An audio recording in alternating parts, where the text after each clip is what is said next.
అర్థమయ్యేటి చెప్తా. బాగా చూడు. ఇవి పవర్ జనరేటర్స్, ఇవి విండ్ జనరేటర్స్, ఇవి ట్రాన్స్మిషన్స్, ఇవి ట్రాన్స్ఫార్మర్స్, ఇవి ఎలక్ట్రిక్ పోల్స్, ఇవి సెల్ టవర్స్. ఇవి రూపుదిద్దుకోవటం మొదలై కేవలం 200 సంవత్సరాలు, కానీ లక్షల సంవత్సరాలకు ముందే సరిగ్గా ఇలాంటి ఆకారాలతో మన ఆలయాల విమాన గోపురాలు, గాలి గోపురాలు, ధ్వజస్తంభాలు నిర్మించబడ్డాయి. ఆలయ ప్రాంగణాల్లో ఉండే తులసి, రావి, మారేడు వంటి మొక్కలు ఎయిర్ ప్యూరిఫైర్స్ గా పనిచేస్తాయి. ఆలయాల్లో అర్చకులు చేసే ముద్రలు ఆక్యుప్రెజర్ గా మారి శరీరంలోని ప్రాణశక్తిని ప్రేరేపిస్తాయి. వీటి ద్వారా వీళ్ల కాన్సంట్రేషన్ హై లెవెల్ కి చేరుతుంది. దీన్నే తంత్రం అంటారు.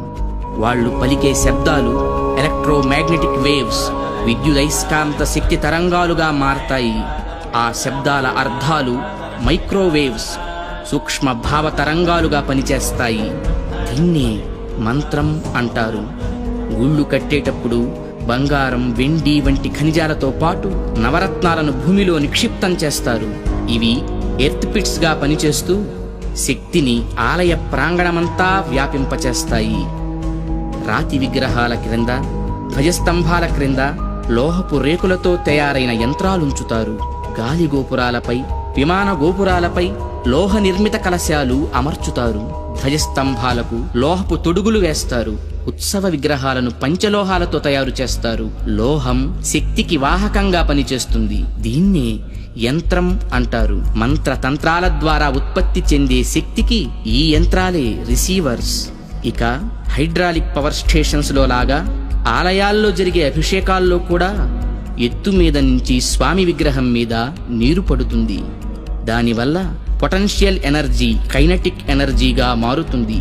ఇలా మంత్ర తంత్ర యంత్ర ప్రక్రియలతో విశ్వవ్యాప్తంగా ఉన్న ఇంటర్నల్ ఎనర్జీని రిసీవ్ చేసుకొని అందరికీ అందించే కాస్మిక్ పవర్ స్టేషన్స్ మన ఆలయాలు. ఈ జనరేటర్ నుండి ఉత్పత్తి అయిన విద్యుత్తు ట్రాన్స్మిషన్స్ ద్వారా టెర్మినల్ స్టేషన్ కి చేరి అక్కడి నుండి సబ్ ట్రాన్స్మిషన్స్ ద్వారా ఎలక్ట్రిక్ పోల్స్ సాయంతో లో వోల్టేజ్ ఇళ్లకు, హై వోల్టేజ్ ఫ్యాక్టరీలకు అందుతుంది.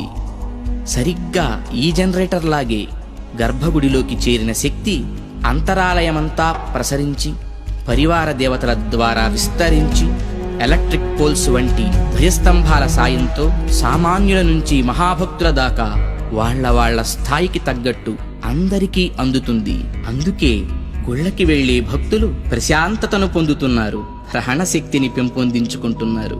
ఆ శక్తితోనే సమస్యలను పోగొట్టుకోగలుగుతున్నారు.